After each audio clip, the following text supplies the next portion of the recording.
que Lacan parte del psicoanálisis. Bien, y de allí pues tiene una estructura muy similar al psicoanálisis. En Venezuela, ¿existen lacanianos? Sí, es más, en Venezuela existe uno de los foros lacanianos y el foro lacaniano lo encontramos en Valencia, para quienes deseen formarse en estos ámbitos.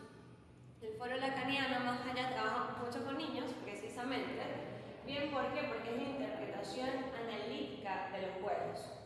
Y detrás de ello es muy interesante. Yo en mi momento hice la formación estudiando y era de que nada, que requerían ellos siempre una caja con arena, juguetes y más allá todo aquello que pudiese favorecer al contacto de los niños con las texturas. Y era básicamente, mira, se cayó el muñeco y ellos analizan de cómo cayó el muñeco, de cómo cayó la figura que dejó en la arena y cómo el niño lo interpreta. Pero todo con estructuras bastante específicas.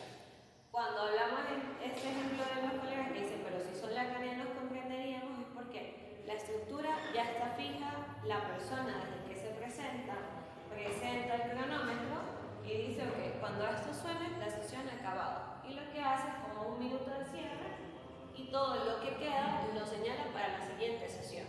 Pero son sesiones que en efecto no pueden ser prolongadas.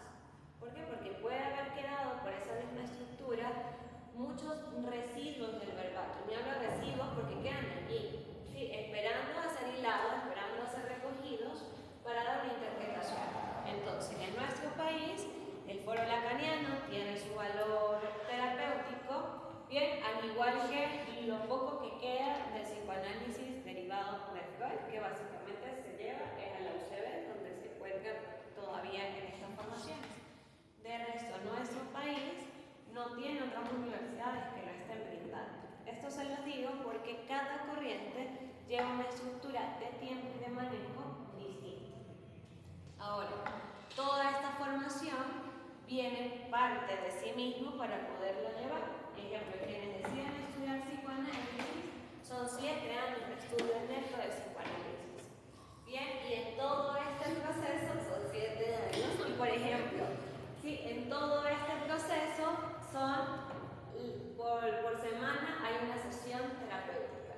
Bien, se trabajan por 7 años en terapia constantemente para poder, diría yo que es un enfoque bastante doctrinario, ¿sí? Es la realidad de este enfoque. Ahora, otros lo han llevado a que son 4 años en el mínimo y por eso cuidado cuando nos dicen que hay alguien que sea psicoanalítico, porque es una formación muy extensa y no se da en cualquier parte. Bien, entonces, los psicoanalistas hoy en día en el país quedan 2 o 3 personas solamente como personas formadas en el psicoanálisis, en la práctica del psicoanálisis, porque es un estudio muy extenso que pasa igual, por ejemplo, cuando aplican el Rorschach. Para aplicar Rorschach se debe estudiar 2 años, es una especialidad única para aplicar Rorschach y es un instrumento que ya no se usa de por sí. Hace años dejó de usarse ese instrumento y si lo llegasen a usar, la duración es muy cambiante en una entrevista. No se debería usar precisamente porque ya quedó obsoleto. Bien, sin embargo, el próximo semestre, yo sé que ustedes van a ver métodos de evaluación, que llaman acá, se me olvida, métodos de evaluación o instrumentos de evaluación. Evaluación psicológica. Yo lo vi como método de evaluación 1 colectiva y 2 psicométrica. Entonces, en eso, ¿sí? ¿Qué sucede? Que el pensum de nuestra universidad, acá, que dice que hay que ver Rorschach, pero la realidad es que estos pensum tienen muchos años y en la actualización no lo van a ver. Lo van a ver como una clase magistral para que comprendamos qué buscaba medir ese instrumento. Pero el nivel de subjetividad lo dejó desplazado. Bien, por ello, con mucho cuidado, porque sé de algunas secciones que en un segundo, primer semestre les hablaron del Rorschach, incluso les hicieron un acercamiento y resulta que esto ya no es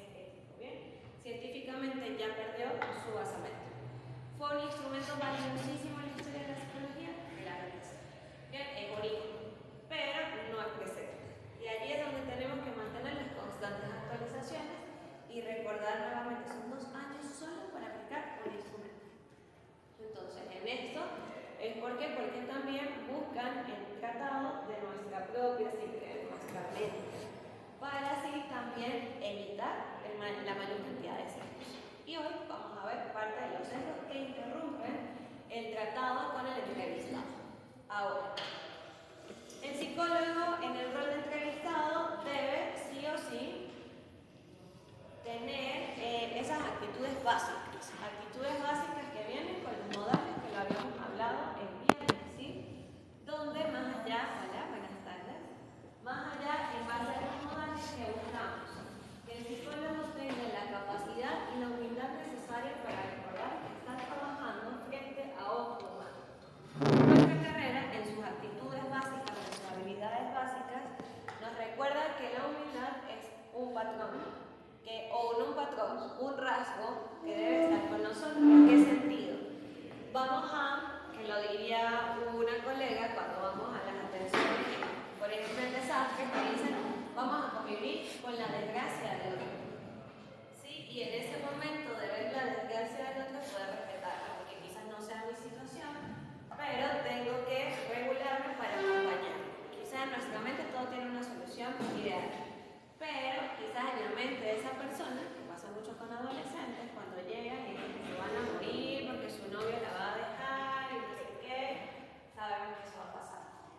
Pero tenemos que sentarnos a hacer ese acompañamiento propio.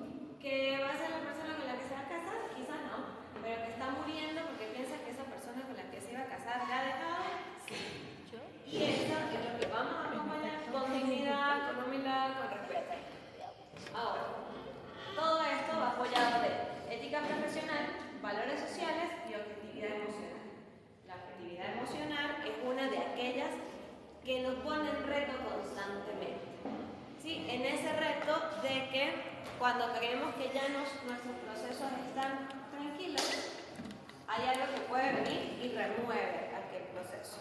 Bien, ahorita más adelante les coloco ejemplos sobre esto. Ahora, repasar actitudes básicas del entrevistador, ética profesional, valores sociales y objetividad emocional. Son tres muy específicos que se solicitan para unas buenas prácticas. Bien, pero ¿qué sucede? Que más allá, a lo largo del tiempo, la manera en cómo comenzamos nuestra carrera no define tampoco cómo vamos a llegar a hacerlo. Hay algo que recientemente venimos socializando y es que realmente necesitamos valoración cada cierto tiempo.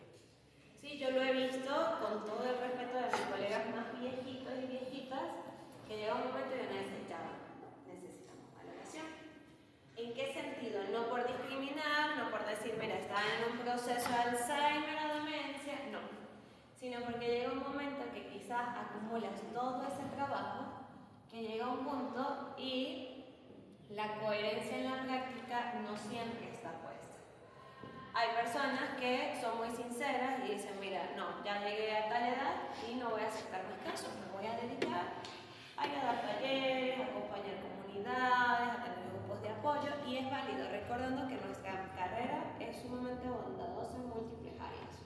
Bien, del gremio, la persona que más es fiel al gremio tiene 91 años y todavía va a todas sus asambleas, todavía va, y para nosotros es cátedra.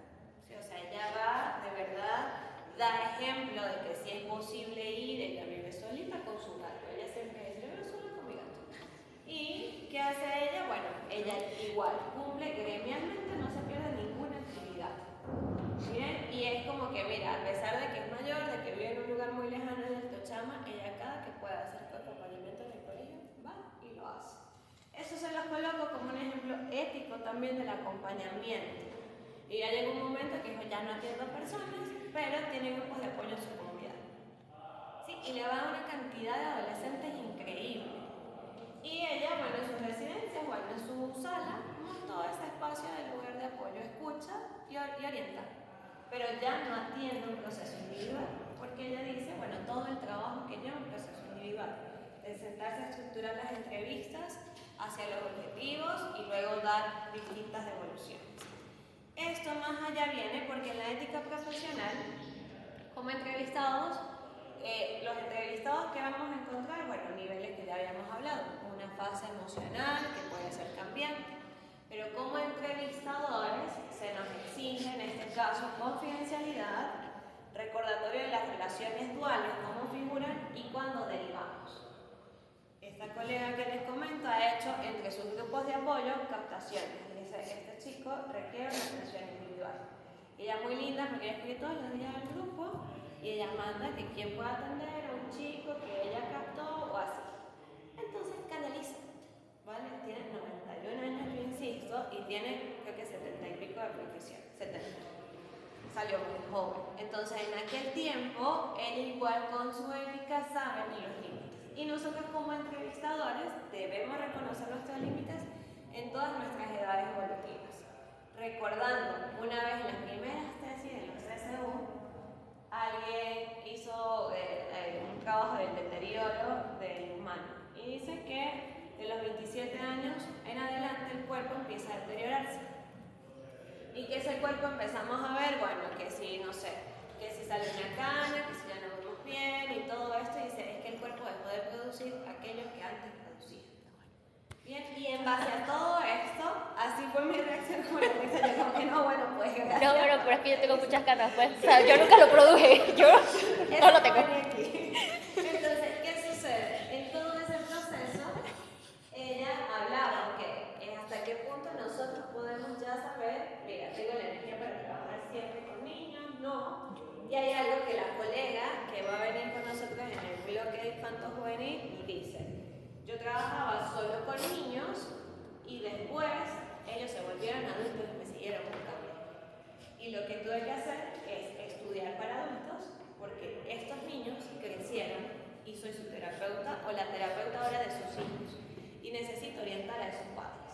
Entonces nuestra carrera nos lleva a tener que adaptar nuestros abordajes a múltiples generaciones, a múltiples edades, porque el individuo, a pesar que es individuo, único, tiene una red de apoyo que comúnmente también vamos a abordar. Bien, entonces esa es la exigencia que tenemos constantemente. Ahora, dentro de los parámetros éticos profesionales como un valor que se solicita en la entrevista, resaltar de la confidencialidad el riesgo. Y esto es algo que hemos venido hablando a lo largo de la materia y lo vamos a ir encontrando a lo largo de las demás. Siempre existe un riesgo en guardar la confidencialidad. ¿Sí? ¿En qué? En que esta persona, pues nada, por secreto profesional hemos jurado no decirlo, pero que ya sabemos que vamos a hablar cuando haya riesgo, pero ese riesgo que realmente puntúa como riesgo. Y cuando yo protejo este secreto, ¿qué queda por fuera? ¿Sí? Cuando yo resguardo, porque es algo que se me solicita, ¿quiénes quedan exentos? Hay riesgos que básicamente son alerta roja en el momento. Sí, desde que dije que yo vine aquí, casi como secreto de confesión, a decir que hoy voy a matar a alguien. Sí o sí tenemos que hablar. A cuando nos dicen que están en un grado 2 de suicidio, que el grado 2 de suicidio es la planificación. Eso sí o sí entra como emergencia. Hay personas que detrás de todo ello podemos hacer ese pacto de seguridad cuando, mira, no nos vamos a ver en 10 días, que es lo común en nuestro país, creería yo que por la parte económica, el riesgo, ¿no? Pero sí nos vamos a ver en tantos días y ya quedaría de cada uno de ustedes decir, es que para evitar el riesgo, por lo que me ha contado, necesito verme en 4 días y sé que no me puede pagar y lo voy a ver gratis. Ejemplo. Bien, porque tenemos que garantizar la reducción de riesgo bajo lo que nos han confesado. Sí, yo diría que entre los roles, a ver, a quienes comúnmente se les confiesan cosas, relacionan a psicólogo y a sacerdote, comúnmente. Sí, pero a nosotros nos llegan todas las ideologías, entonces es muy probable que muchas personas, por distintas ideologías, lleguen a nosotros.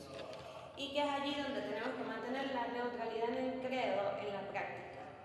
¿Por qué? Porque en ese momento, a veces, mira, yo he dicho que yo he visto desde la religión quizás personas que les ha salvado Cristo, Jesús, Jehová, la Trinidad y el Espíritu Santo, en quienes ellos crean. Bien, pero es el factor de protección en ese momento. Y es saber a qué nosotros nos vamos a pegar, así yo no tenga ninguna ideología. Porque es el factor que lo sostiene. Si hay personas que dicen no lo hago porque Jehová no me abriría las puertas. Y como Jehová no le va a abrir las puertas, necesitamos mantener desde su miedo y desde el que no lo va a hacer eso. Y es aprender y reforzar, aprender nosotros y decir, ok, ¿cómo actúa de Jehová bajo esas creencias.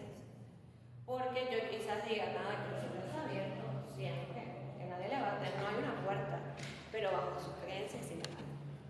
Bien, bajo otras dirían que San Pedro es el que no les va a abrir la puerta. Entonces, así sucesivamente, saber cuáles son los factores que dentro del riesgo lo van a llevar a disminuir. Si esta persona es la creencia, listo. Pero para cuando hay un libro que se habla de cuando el niño decide darse muerte, habla de que hay algunos que no lo hacen porque su mascotito los extrañaría mucho. Bien, entonces saber cómo el riesgo bajo nuestra ética lo podemos disminuir. ¿Cuál es su objeto de apego? ¿Cuáles son estas realidades, sus creencias? Ahora, la confidencialidad en los registros. Qué increíble, por ejemplo, si vamos a trabajar en lugares corporativos, cuando le decimos a la persona que todo el material que estamos usando se va con nosotros. La persona cambia. ¿Sí? ¿En qué sentido? Que dice, bueno, ya sé que no lo van a dejar en la oficina, que cualquiera puede venir a abrir y leer los apuntes. Eso le transmite seguridad a la persona y forma parte de nuestra ética. Esos registros no se pueden ir con nadie, con nadie, con nadie. Una vez tuvimos unas denuncias y era que una persona de la psicología se iba los fines de semana y se llevaba los instrumentos, pero pues nada, tomaba bastante antes de llegar a casa. Estos registros estaban en múltiples casas, sí, en múltiples casas, en las casas del amigo que se las guardó, en la licorería porque se le quedaron y así sucesivamente. Los registros no salen, sí, a menos que tengamos un ambiente compartido. Y de preferencia tener un cajoncito con seguro. Bien, pero en este caso, estos registros éticamente nos corresponde al pueblo, les digo, a quien, al usuario, pero bajo nuestro resguardo.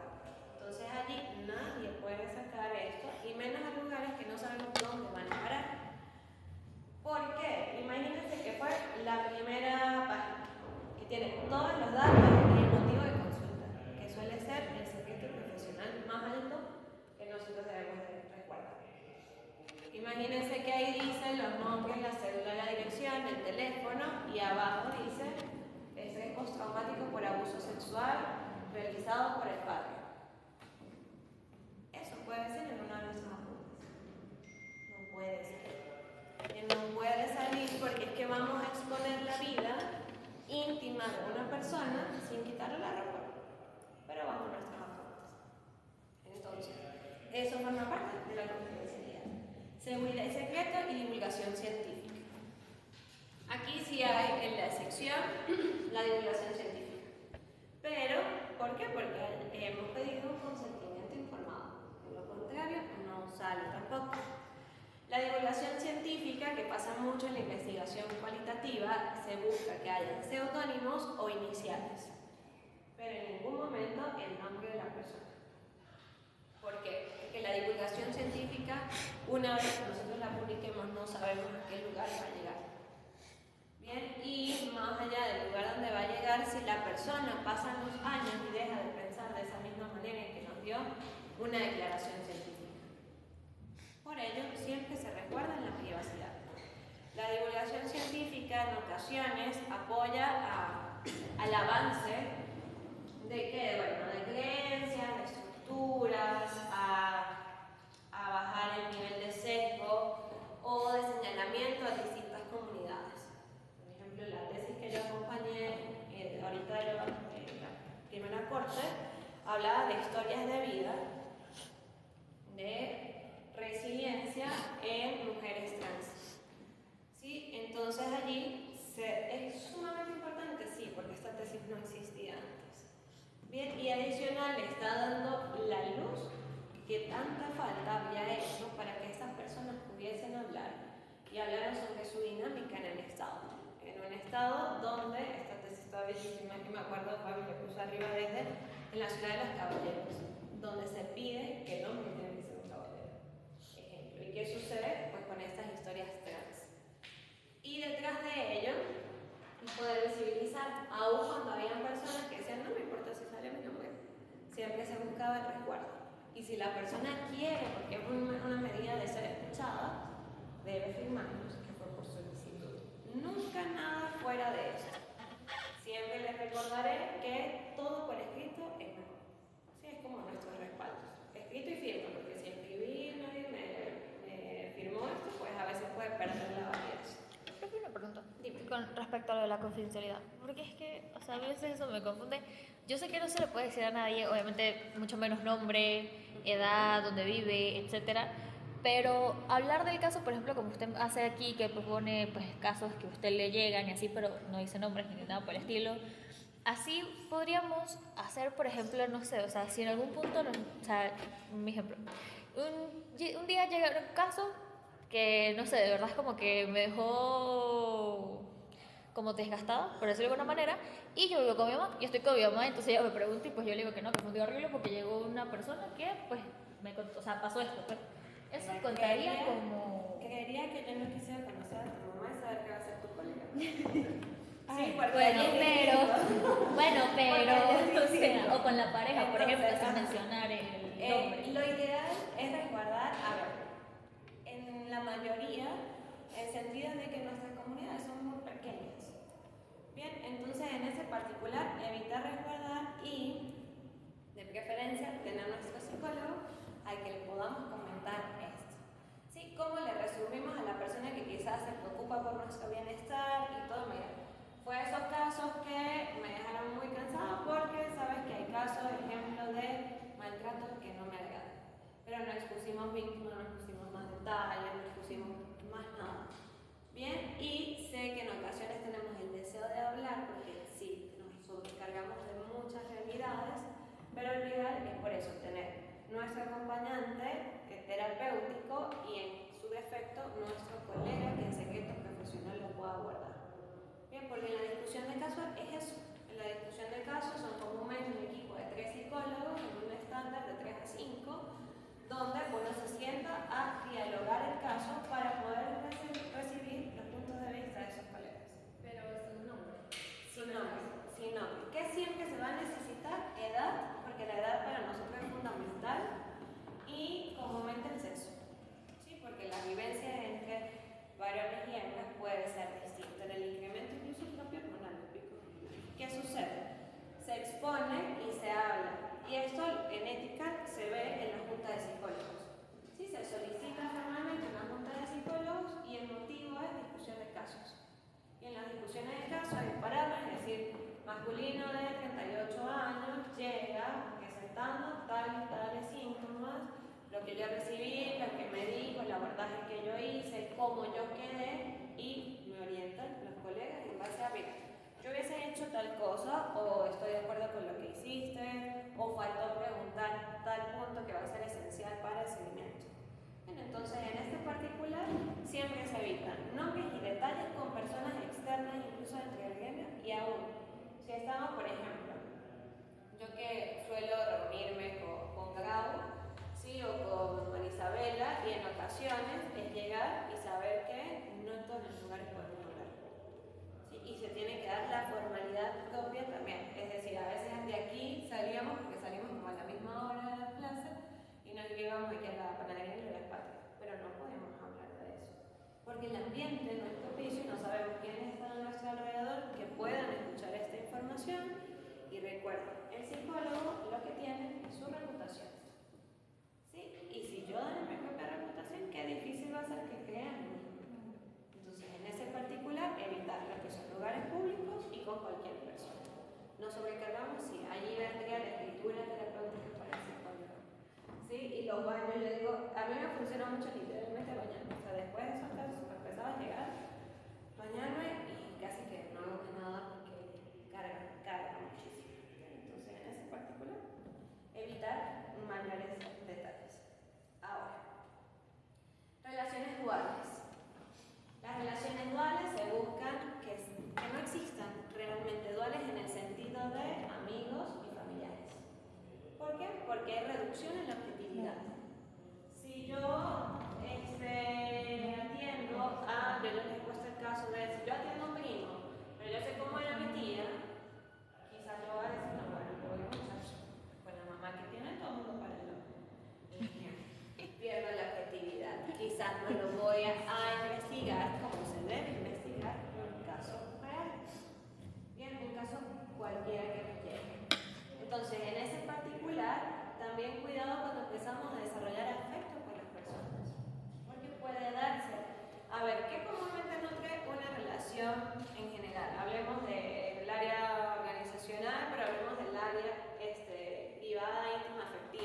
supuesto, nosotros somos pro vida quizás en estos aspectos, pero a ver hasta qué punto te puedes enganchar.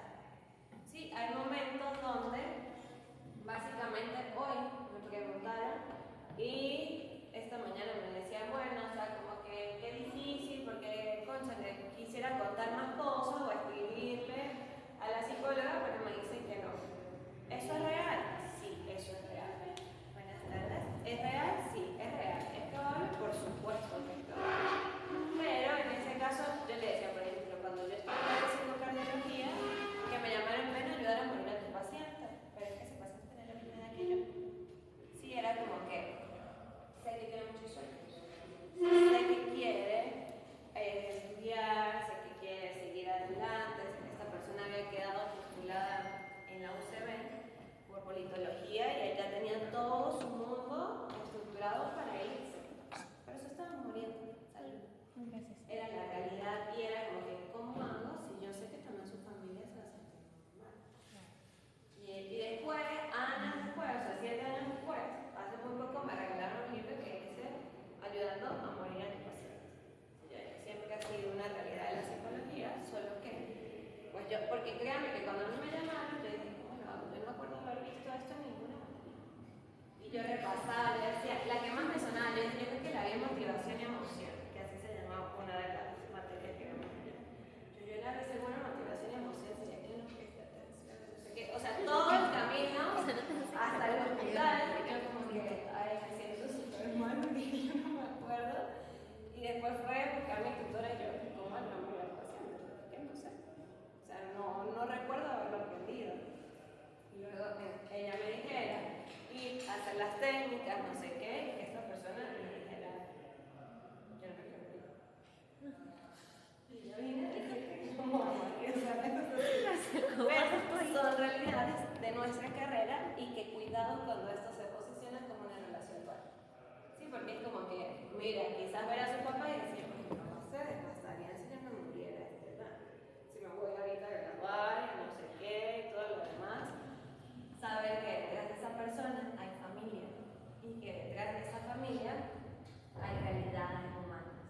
Bien, entonces todo, recuerden que nuestros abordajes son un ciclo en base a eso. Y que las relaciones duales son las más delicadas porque a veces entran así, muy camuflajeadas.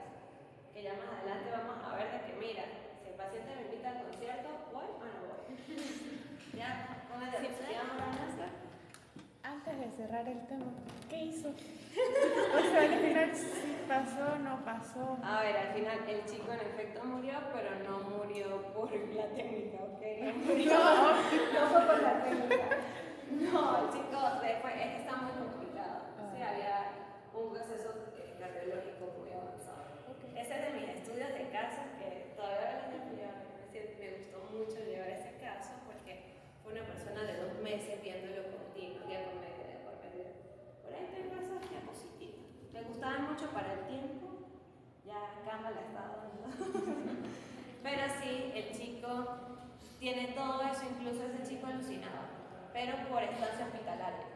Después de cierto tiempo las personas pueden alucinar solo por estar en el hospital. Seguro que el hospital, el entorno del En algún hospital. momento lo podemos mandar. Por ahí tengo mis diapositivas. Ahora, con consentimiento obligado, cuidado cuando la persona la llevaban obligada, porque mira, es el hermano de mi amiga, que no es mi amigo, pero que lo llevaron. Y se vio como esa obligación de, bueno, vamos a atenderlo porque es el hermano de mi amiga, porque dijo que solamente quería hablar era con esa amiga y más allá, puede que no la hubiese estado viendo como psicólogo o como psicólogo, sino fue por esa obligación que pudo haber sentido. Bien, entonces pasa igual con las parejas, cuidado con una de las parejas en esas relaciones duales también tiene un consentimiento obligado. Porque nos van a afirmar, nos van a decir que está bien, pero puede generarse luego una relación dual. Relaciones duales igual, si nos gustó muchísimo el chico o la chica que entró al consultorio, ¿sí? Por cualquier realidad, mira, porque huele lindísimo, porque es lindísimo, porque es tal como yo pensaba, me imaginaba los príncipes y las princesas azules y rosadas. Ejemplo. Cuidado, ¿sí? Porque más allá la objetividad se va a disminuir, es muy probable. Sí, es muy interesante. Están en esos podcasts de una gente que trabaja con parejas, que dice, oye, cuando empezaron a preguntar información que no tenía nada que ver para la entrevista, pero sí para la información que querían saber, y que en tu rol no podías preguntar. Sí, como que estás casada, no, ay, ¿hace cuánto no tienes pareja? Y no sé qué. Bueno, porque el tema es muy sigiloso y puede ser nuestro abuso de poder, bueno, muy naturalito. O sea que, ay, ¿por qué fue la ruptura? Eso con un policía. O sea, el señor llegó porque estaba buscando el expediente de educación y eso. El policía salió y empezó a preguntar. Primero le preguntó el expediente, o sea, el número del expediente y tal, y no sé qué. Y después salió, ¿y por qué es el problema? Y no sé qué. Y la hija suya. Y no sé qué más. Y yo lo no, y al final pues él se fue y el señor sigue ahí hablando y yo mirando al señor y yo. No, y después que vio a la hija de él, sí le pasó eso. Entonces, Sí. la cadena del cuento innecesario. Pasa, por ejemplo, esta pareja que trabaja con terapia de pareja dice, ok, no sabía que al final, cuando nos conocimos, la primera cita fue una entrevista de selección. Sí, yo no sabía que era una entrevista de selección, que estaba haciendo como el cotejo, si cumple con esto, no cumple con esto. Ahora, derivaciones. En ese caso, lo ideal es ponernos como esos límites personales como referirlo a otro. Nos vamos a derivación individual. ¿Sí? Volvemos. En la primera sesión quizás ni sabía yo que me iba a gustar esta persona. ¿Sí? Y pasa viceversa cuando a la persona, al entrevistador, le gusta la entrevistadora o la entrevistadora. ¿Sí? También pasa. Que muchos cuando se han avanzado dicen, mira, es que yo tuve fue una atracción sapisexual. No era más nada, era su inteligencia la que me llamaba la atención. Entonces, es eso, sí, la gente sapisexual pasa, mira, porque si me siento tan atraída así, no me gusta más nada, porque son inteligentes. Sí, la inteligencia se llama sapisexual. No era más nada, no era ningún sapo. O sea, si puede ser igual Sexual, pues. ¿Te gusta el pan? o sea, si puede ser un saco de hombre, pero en el contexto te gusta la inteligencia, pues. Bueno, pero ¿Qué sería, por favor? La costumbre que uno quiere relacionar las palabras con lo primero que a mí la primera vez que me dijeron lo de pansexual, yo, le gusta el pan. O sea, Atracción sexual. No. Incluso eso pasa. Y si le agregamos término sexual, imagínate. Pero no, vamos a la derivación. Sí. Y ahí derivamos. A ver, derivar, otro profesional. Debemos nosotros tener nuestro pool de colegas sabiendo quiénes pueden aceptar determinado caso. Ejemplo, podemos ver a veces algún familiar y saber claramente que no podemos hacer más allá de un PAP en ese momento que no va a dañar a ninguna de ambas partes.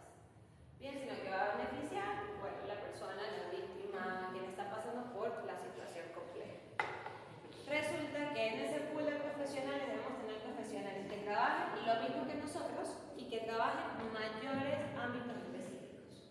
Bien, ejemplo, aquí debemos encontrar cómo sustituir y escoger. Ok, si yo sustituyo este tipo de terapia, ¿por cuál me voy? Y por ende debemos conocer muy bien en qué trabaja mi colega. Antes de decir que es bueno, porque bueno, yo veo que es bueno. No, ¿para qué le va a servir esta derivación a esa persona? Cuando fue porque a alguien nos gustó, básicamente podemos decir, bueno, cualquier otro psicólogo lo puede encontrar de base 1. O sea, lo va a encontrar y va a hacer todo su proceso.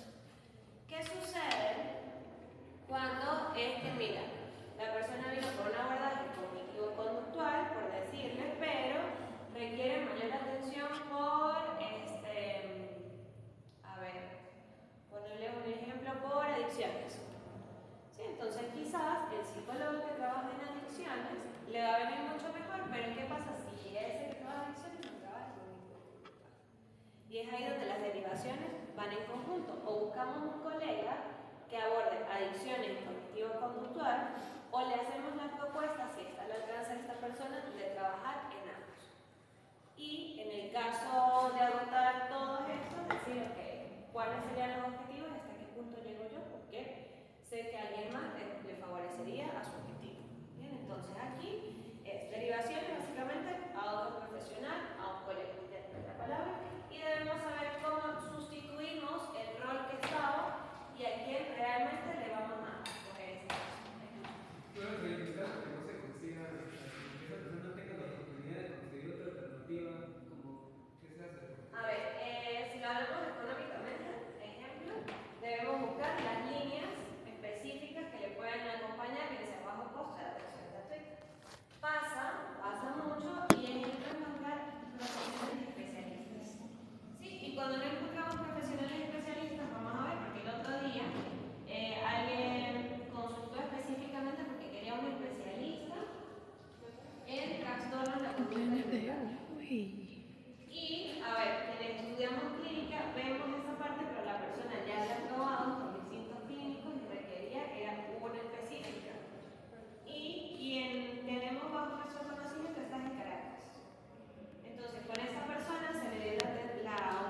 seguimiento y más si esperamos que esta persona vuelva a nuestros abordajes.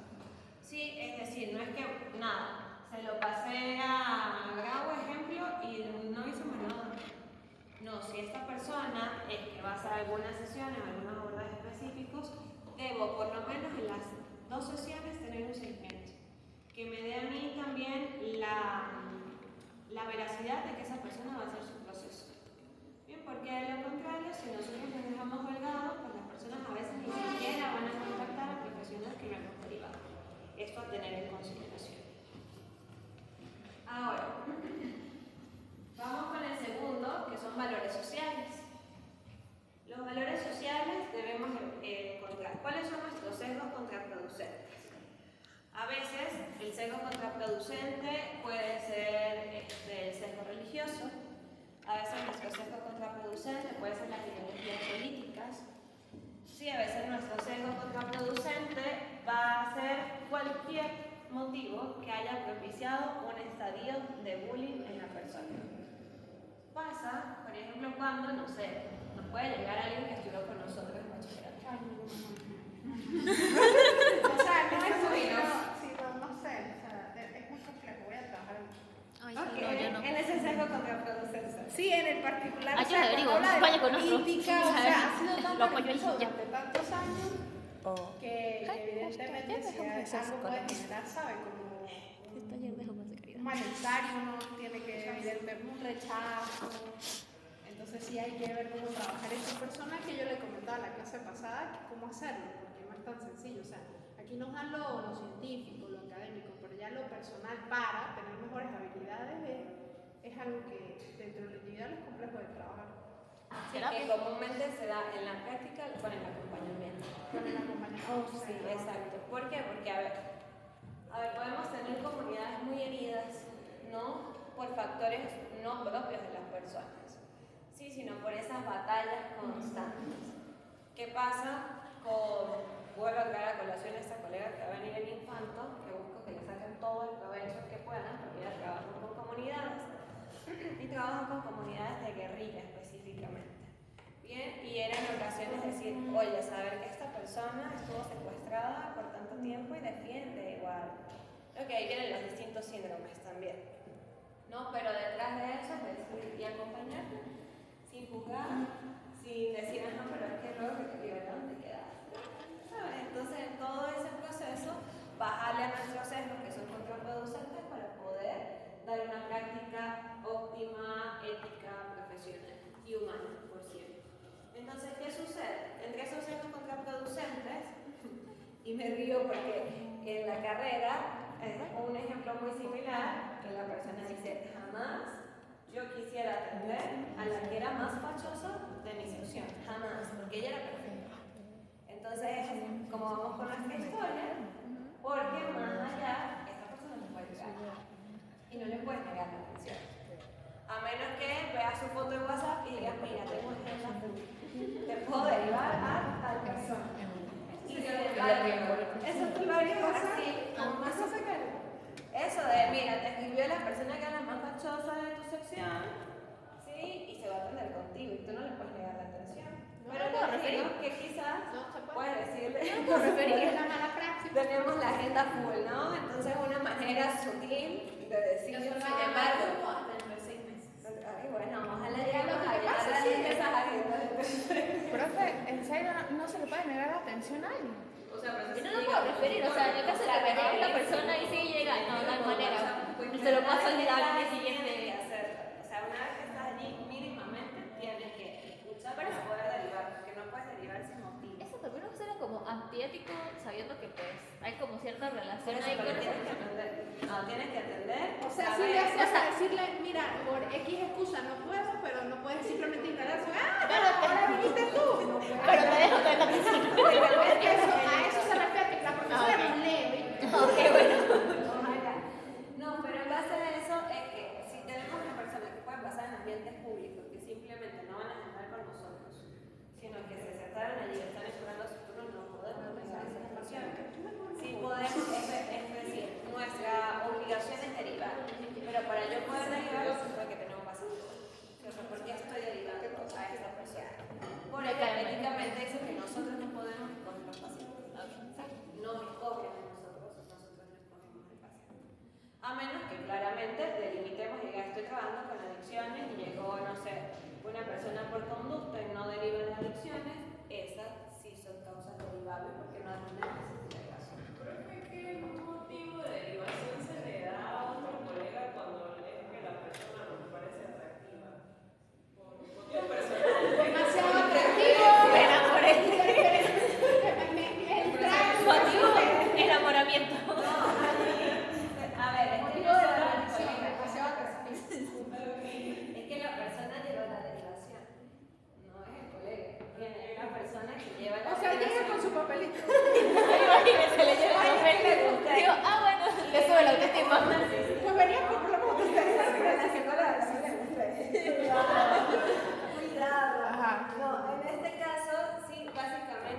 y de una vez dije, mira, no te voy a hacer ningún plan de prevención, yo prefiero que trabajes con esta persona.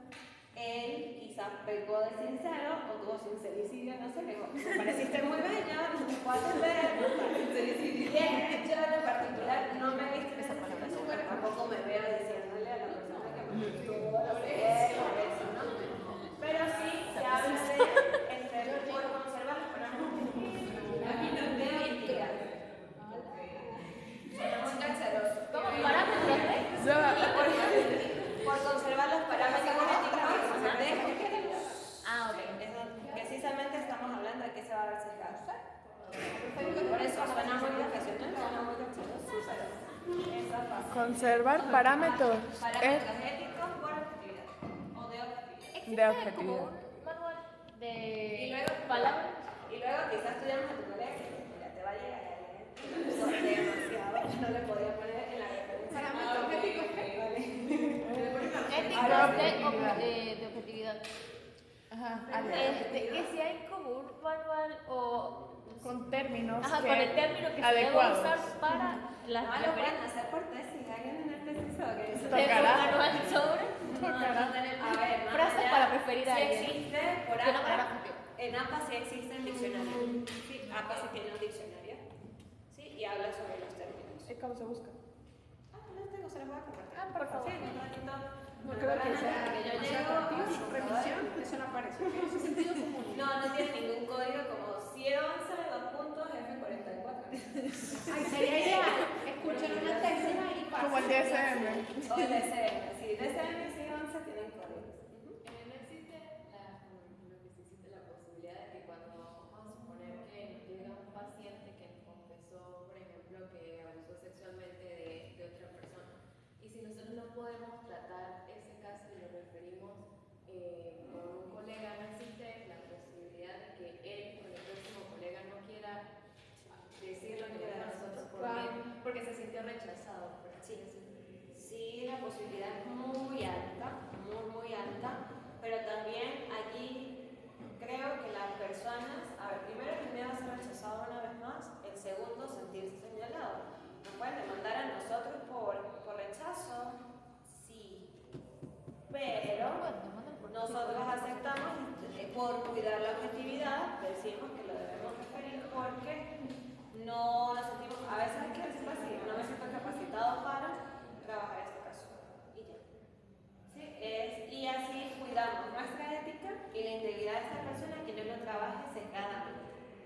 ¿Sí? A que yo empiece al caso contrario a decir, bueno, pues tienes la culpa o mira lo que está pasando, cómo hubiese sido la vida sin. Entonces, en ese caso, que hay personas que son súper pedantes en el trato, para cuidar la integridad de ambas personas, esa referencia. Pero siempre parte desde nosotros, es muy importante que la persona sepa por nuestras bocas y no por la boca de la otra persona. O sea, no por terceros, es decir, no que llegue el colega y que el colega le dice, mira, yo trabajo con violadores. Bueno. No sutileza como que por eso, cuando vamos a hacer una referencia, es muy distinto cuando vamos a hacer una derivación de primera entrevista única o inicial, a cuando vamos a hacer una derivación cuando ya tenemos 3 sesiones. O sea, derivación es cuando ya sé yo Cuando referimos. No, ambos podemos derivar. Sí, referencia, derivación. Ambos podemos hacerlo en cualquier estadio del abordaje. Solo que cuando tenemos 3 sesiones, por ejemplo, tenemos que comunicarle al colega que ya hemos hecho. Bien, tenemos que hacer un pequeño reporte. A diferencia cuando tenemos una entrevista inicial que no tenemos mayor cosa y que en esa mayor cosa, que sí deberíamos tener, pero no mayor detalle para el colega que él lo pueda buscar por sí mismo. Entonces la derivación es muy específica y se comunica con la persona. Bien, mira, es que siento que X colega va a tener mejores herramientas para abordar tu situación porque su experiencia o porque tal cosa y de allí metemos de que es que mi prioridad es que tenga muy buena atención. Bien, y ahí cerramos eso. Entonces, en este caso es esa realidad. O sea, cuando vamos a derivar, por secuencia tenemos siempre que reportarle al colega lo que ya hemos hecho. Cuando es una entrevista inicial, sí, es un reporte, básicamente es un reporte, ¿sí? Recordarles nuevamente, en la psicología están los reportes, la síntesis y los informes.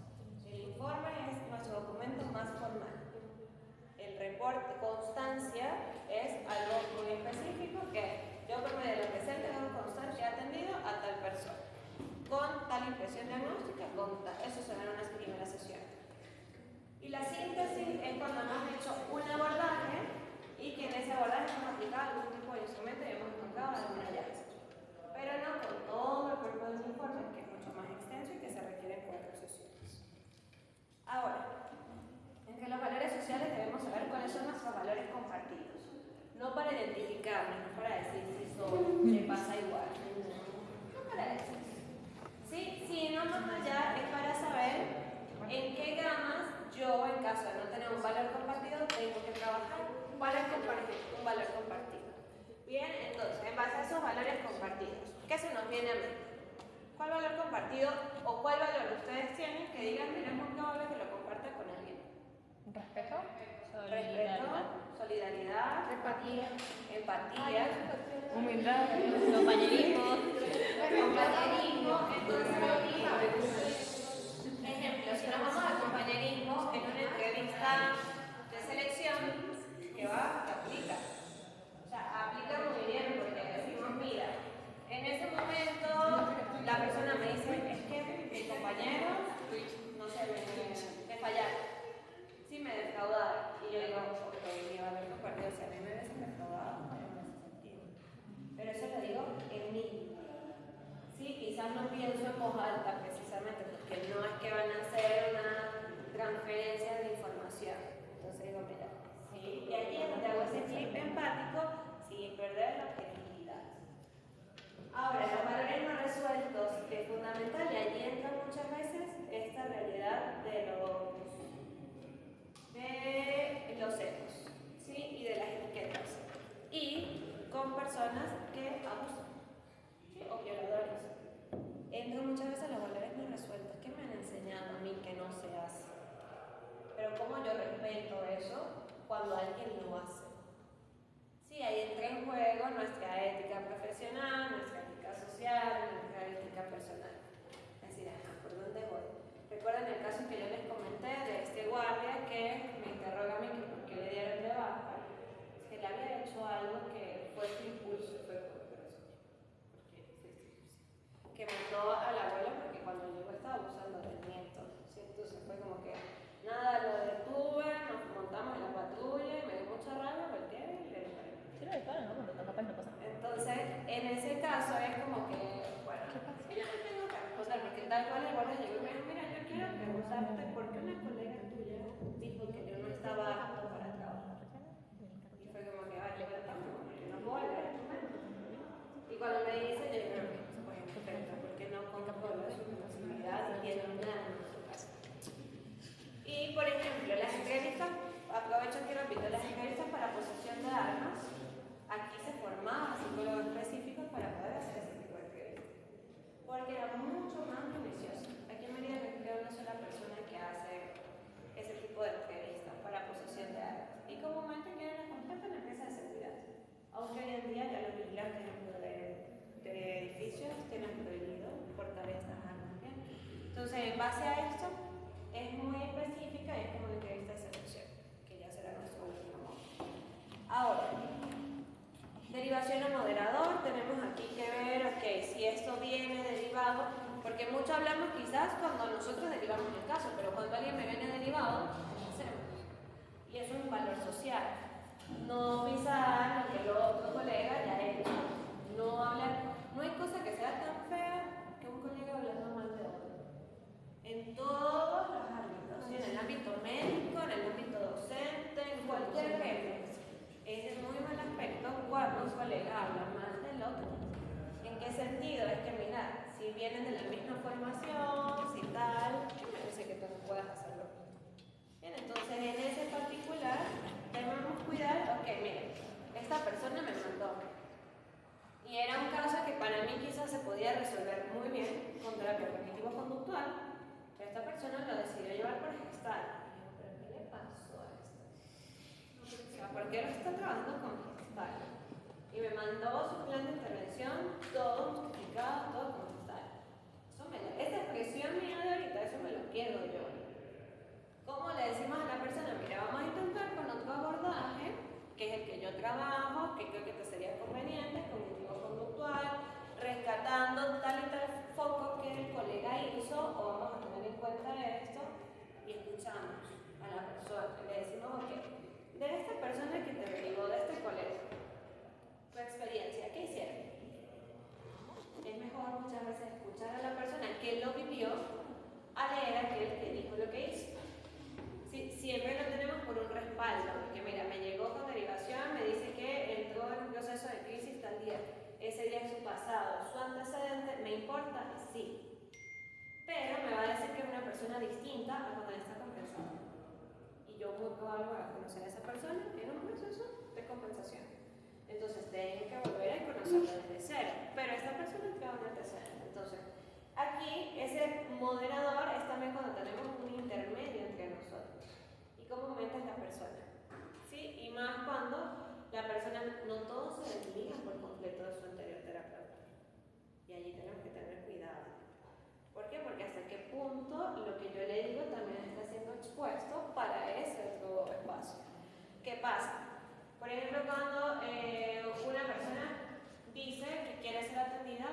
WhatsApp, pero no por videollamada, sino por texto. Es un no. Sí, no es nuestra práctica. A ver, que básicamente imagínense que está trabajando en situación de pareja. Y viene y dice, mira, es que la psicóloga me dijo, y te manda el capture y te dice, mira, aquí ella dijo que tú eres el tóxico.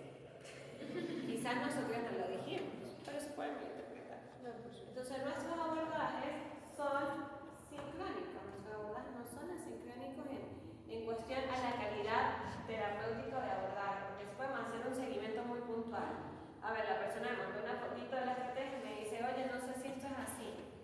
Allí podemos decirle, oye, sí, sigue haciendo esa técnica de esa forma, o el registro era de cualquier otra, pero tenemos que recordar también cuando hay moderadores, cuando la persona está en ese intermedio, porque se puede prestar, así como nosotros tenemos confidencialidad para la persona, normalmente nuestros procesos son confidenciales también.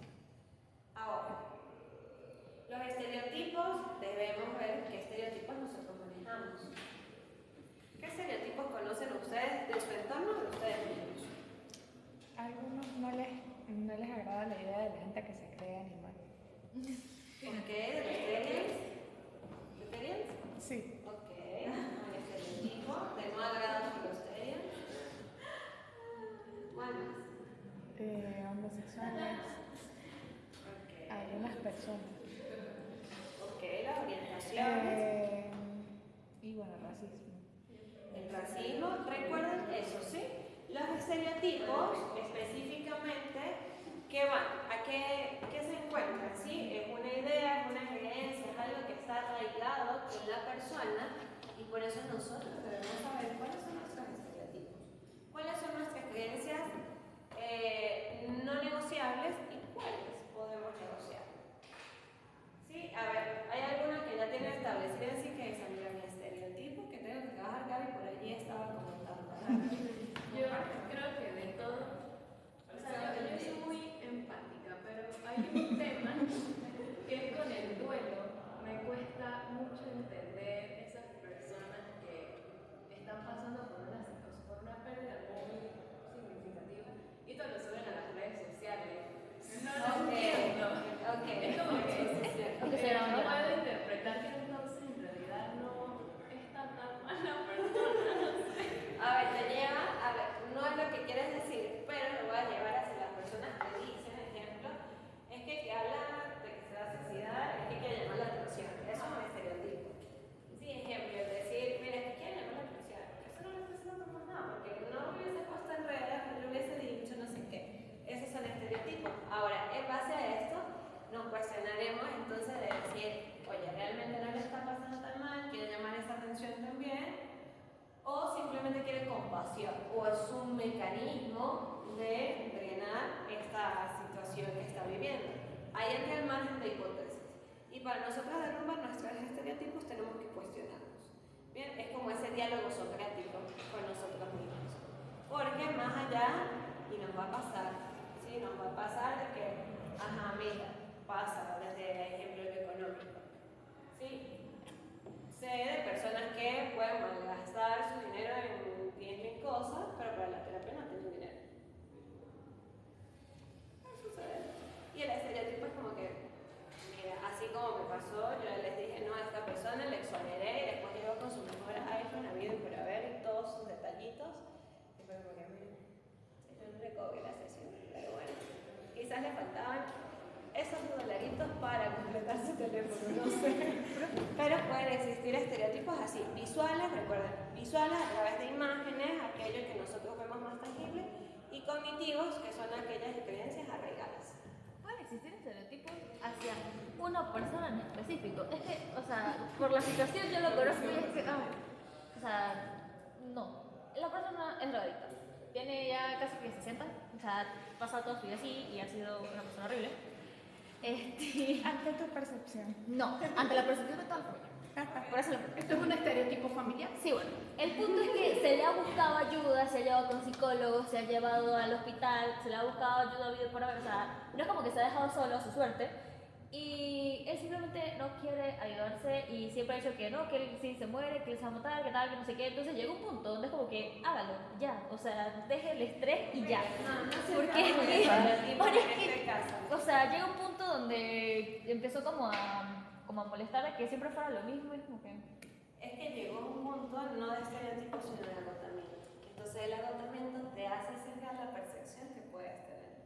Bien, ¿por qué? Porque es que hay un agotamiento por empatía, ¿sí? Y te agotas. Y dices, ya no puedo más porque estoy deteriorando mi salud mental por acompañar a esta persona. Entonces, más allá del estereotipo, porque el estereotipo viene siendo como un pequeño molde que lo vemos en distintas personas. Bien, viene siendo ese agotamiento, a veces por sobreempatía. Y llega un estilo de burnout que empezamos a ser empáticos, nos despersonalizamos por esas razones. Entonces, no de todo es estereotipo. no, bien. Ahora, vamos a seguir porque quiero llegar a esa parte de esos sesgos que realmente nos pueden acompañar como humanos que somos. Y en los valores sociales, el grupo referente, tenemos que tener cuidado si yo me estoy guiando de que esta persona es por un grupo referente. A ver, que esto también se da en muchos gremios. Sí, una vez cuando trabajo en un lugar, esa persona, imagínense, un señor con plomero. Llegó y me dijo, ay, no sé quién, mi hija tal. Y yo conocí a la hija para el trabajo. Yo, sí, porque yo trabajé allí.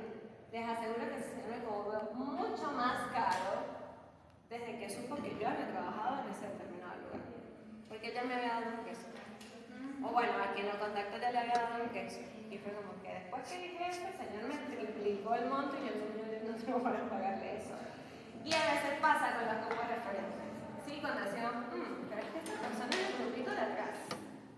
Sí, ya, bueno, ¿qué se puede esperar de esta persona? Pasa en las escuelas.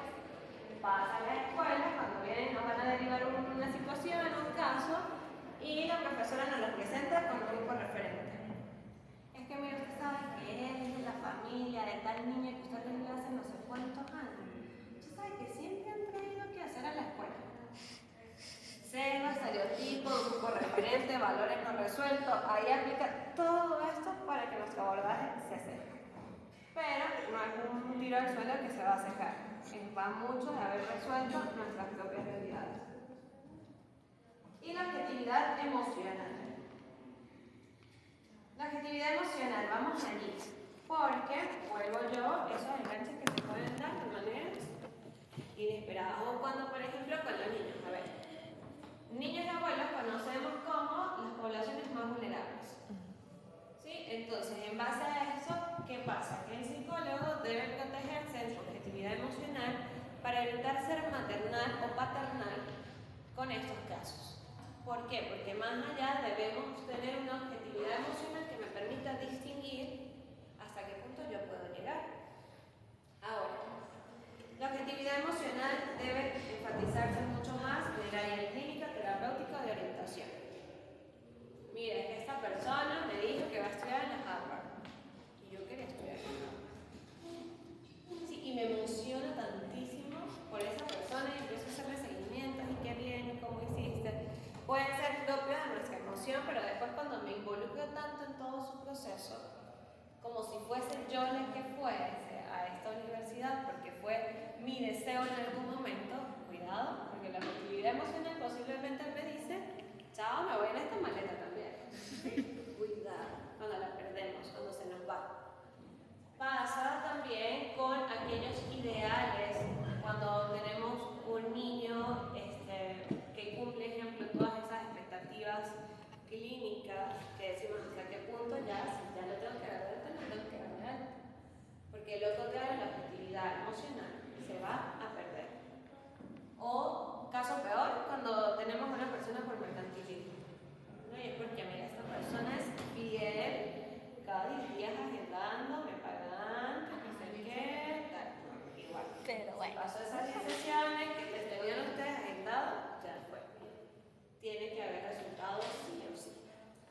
Objetivos de la entrevista es fundamental para tener una buena objetividad emocional. Recordar cuál es nuestro objetivo al iniciar una entrevista, al agendar, al hacer un proceso terapéutico. Y recordar el rapport necesario. No más, no menos. Rapport. Sí, necesitamos rapport.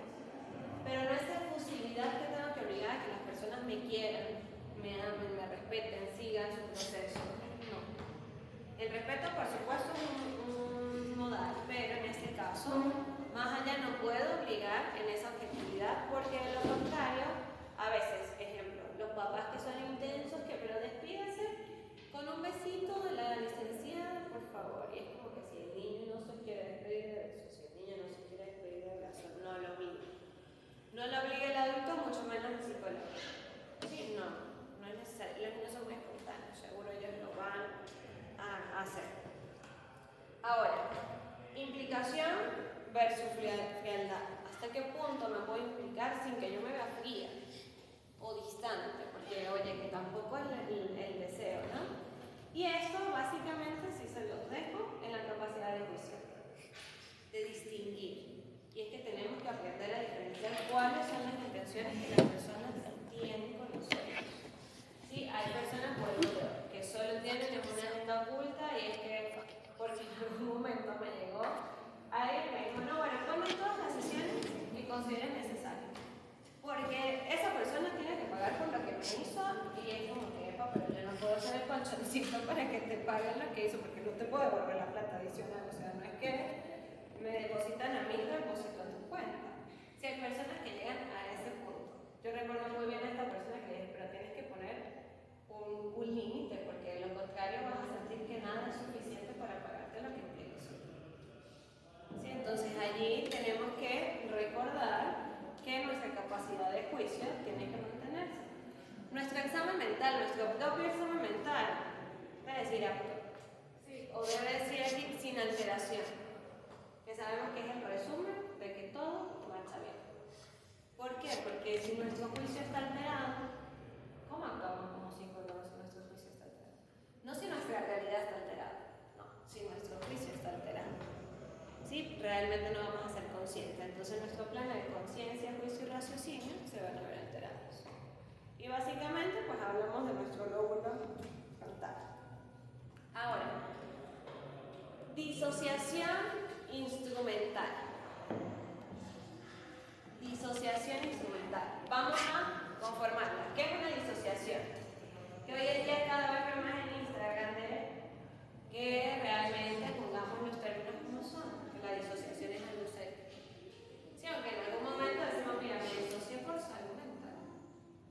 O sea, me senté, estábamos peleando en esa reunión y me imaginé, por ejemplo, comprándome, no sé, el boleto para mañana ahorita en Bogotá. No, pues voy a ir porque si me quedo en esta reunión aquí, voy a colapsar, voy a hacer. Eso es una disociación evocada, no hablaremos de disociación. Sí, la disociación suele ser en ese plan, cuando hablamos solo de disociación, en un término clínico. Pero aquí hablamos de disociación instrumental.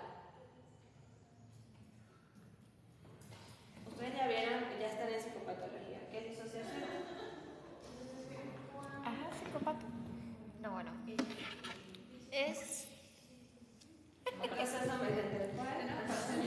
Para el viernes tenemos que saberlo. Ay, Karen, Tenemos para silencio. Así que de aquí al viernes tenemos que saberlo. Ah, bueno, de aquí a viernes podemos ir entrenando. Es un buen dato que nos puede dar usted, profe. Es como la despersonalización que les pasa a las personas que tienen TLP. Se siente como en una realidad externa.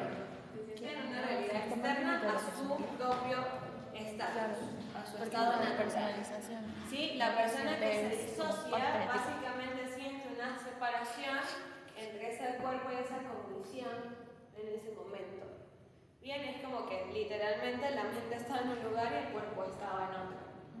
Sí, esa disociación, claro, en el ente clínico trae muchas consecuencias y en efecto no es bonito tenerlo. Bien, porque las personas, por ejemplo, en los niños no se habla quizás siempre de la disociación, pero aquí hablamos con un niño que tiene episodios convulsivos de ausencia o episodios de ausencia. Ese niño está convulsionando, solo que está haciendo en silencio. Bien, no hay movimiento, no hay ruido, solo que se quedó mirando un punto fijo y luego a los minutos movió. Bien, este es un estilo de convulsión. Hay un estatus de disociación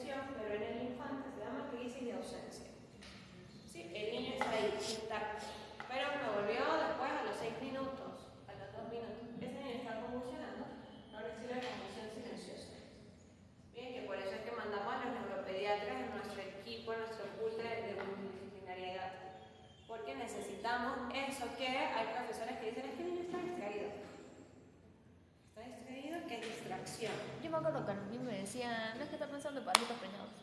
Cuando se quedan así, haciendo cualquier otra cosa. Sí, es la terminología más coloquial, ¿no? Profe, ¿y puede ser peligroso eso? O sea, ese tipo de A ver, convulsión nivel neuronal es muerte neuronal. infantil. ¿Sí? Es que hay convulsión. Toda convulsión no se debe dejar pasar por alto. ¿Sí? La convulsión es una respuesta del cuerpo a entes que le generan malestar. ¿Sí? Y que, a ver, lo que pasa es que atacamos, porque ahí sí la gente se va, a que mira, se cayó alguien que está convulsionando, entonces van, le protegen la lengua para que no se la muera, para que no la trague, que no sé qué, tal. Pero cuando hay estas crisis de ausencia poco son abordadas, porque es que no hay ningún movimiento. Son las personas que quedan quietecitas, pero el deterioro neuronal existe. Entonces el deterioro neuronal existe. Hoy, gracias a todos los avances de la ciencia, sabemos que las neuronas o la flexibilidad cognitiva existe y que estas se pueden regenerar. Por mucho tiempo, que nos decía la historia que esto era imposible. Que neuronas que morían, neuronas menos. Bien, hoy en día sí tenemos avances. Ahora, ¿dónde está el problema? Ahora respondemos a disociación instrumental. Que no le estoy diciendo vamos a entender este concepto porque no quiero que respondan eso a psicopatología. Porque seguro le van a contar de la disociación y no la instrumental. La instrumental es precisamente uno de nuestros instrumentos dentro de la entrevista, dentro de la psicoterapia, ¿bien? La disociación instrumental parte del eje psicoanalítico específicamente.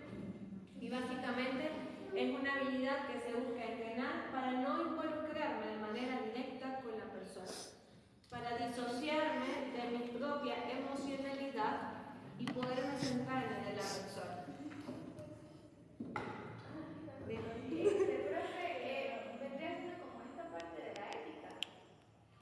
Por la objetividad, sí. A ver, recordarles que esto está en el apartado de objetividad emocional. Entonces, viene conjunto con la ética, sí, pero en la objetividad emocional se pide como algo único, bien, que se tiene que practicar por ética y por beneficio de tener objetividad. Ahora, todo esto sí se resume a la capacidad de cada uno de nosotros, ya te cedo la palabra, de un profesional específicamente en áreas de la psicología para lograr una distancia